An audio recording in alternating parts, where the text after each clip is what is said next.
किसान था जिसके दो बेटे थे। वह बहुत ही आलसी और निकम्मे थे। वह अपने पिता को कामकाज में हाथ बटाने के बजाय आलस किया करते थे, इधर उधर घूमते फिरते थे। किसान को अपने बेटों की बहुत फिक्र थी। वो सोचते थे कि मेरे मरने के बाद इनका क्या होगा, यह अपना पेट कैसे भरेंगे, अपने परिवार को कैसे संभाल पाएंगे। एक दिन किसान की हालत बहुत ही गंभीर थी। कहने का मतलब किसान मरने की हालत में था। तभी किसान ने अपने दोनों बेटों को बुलाकर उनसे कहा कि हमारे खेत में एक खजाना गड़ा हुआ है, लेकिन वह किस जगह है उसकी जानकारी मुझे भी नहीं है, लेकिन खोदने बाद तुम्हें वो खजाना मिल जाएगा। इतना कहकर किसान भगवान को प्यारे हो गए।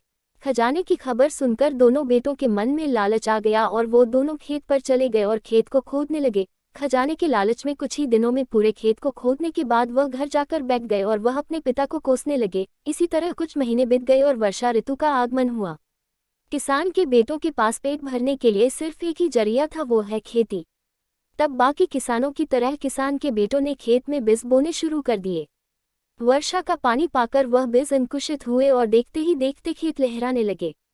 ऐसा लग रहा था कि हवा के झोंके से लहरा रहा था। ये देखकर किसान के बेटे बहुत खुश हो गए। उनको समझ आ गया कि परिश्रम ही सच्चा धन होता है और वो उसी तरह से अपने पिता के शब्दों का मोल भी समझ गए और अपने कामकाज में लग गए।